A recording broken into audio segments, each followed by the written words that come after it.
sharpen your blades because Diablo 4 is getting a new competitive game mode called the Gauntlet. My name's Bloodshed and I'm here with Marcus Kretz. How you doing, friend? Hey Bloodshed, doing great. I'm excited to talk about the Gauntlet. I assume you're pretty pumped? As long as I beat everyone in the office, then I think I'll be happy. We also have a very special guest for Q&A today, Kaylee Calder, who's a lead game producer. Welcome, Kaylee.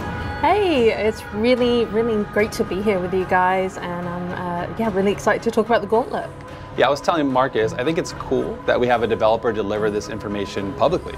So shout out to Kaylee and all the developers, all the guests we've had come on. The Gauntlet is the first player versus environment competitive game mode coming to Diablo 4.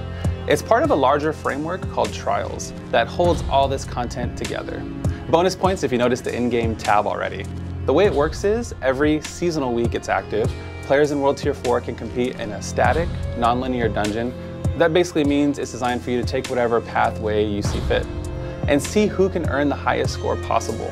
You earn points by killing monsters, killing bosses, opening chests, all within the 8-minute time limit. To promote as much fairness as possible, everything will be the same for everyone, from the map layout, the shrine placement, boss locations, monster affixes, all identical.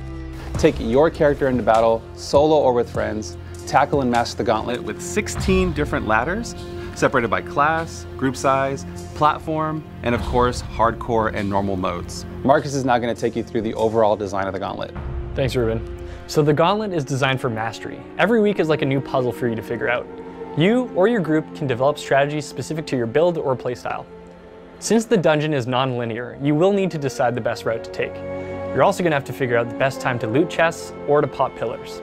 Speaking of pillars, we are adding 2 unique versions to the Gauntlet.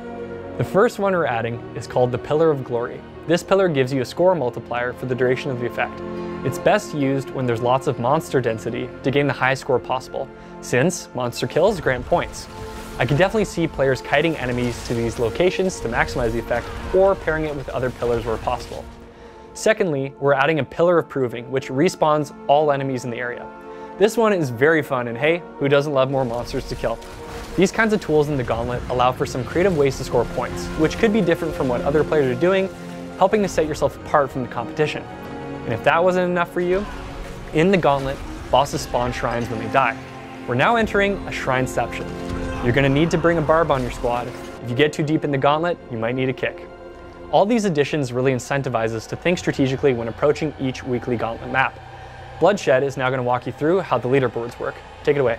Once you complete your first run of the Gauntlet, you'll be placed in a named rank. We're calling them seals.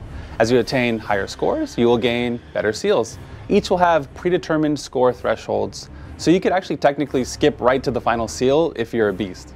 The seals are Blooded, Steadfast, Iron-Willed, and Worthy.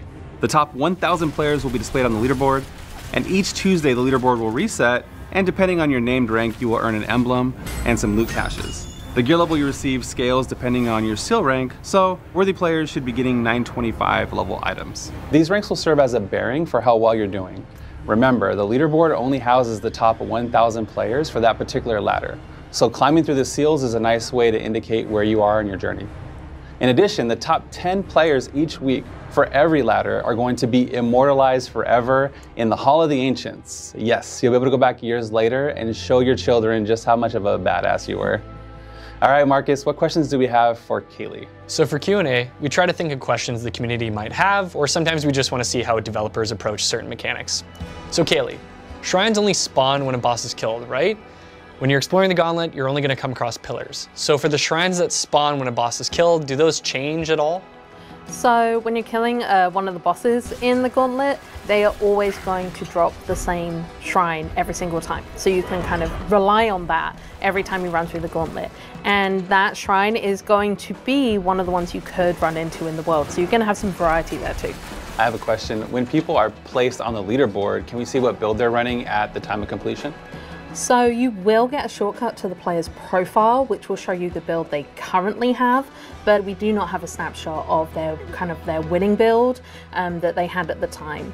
But we are going to be looking at ways to further improve the Gauntlet and Trials in the future. So if the mode proves really popular, it's definitely something we consider. Nice. So Kaylee, do you have any tips and tricks for new players trying out the Gauntlet? I know you unlock it once you hit World Tier 4, but is it really something only level 100 players should be attempting? So yeah, if you're below level 100, you are certainly welcome to give it a go, take a stab of it, throw down the proverbial gauntlet, as they say. It's definitely going to be more of a challenge. It is definitely built with mastery in mind for people who are comfortable in that level 100 space. For newer players, you are going to want to have a build that you both enjoy playing and you have a good understanding of. And you should have plenty of time to do that as you're leveling up. And then it's all about bringing that curiosity, figuring out the puzzle that each gauntlet kind of provides in which path you're going to take, how you're going to kill as many monsters as you can to maximize those points, open chests at the right time, all that kind of thing.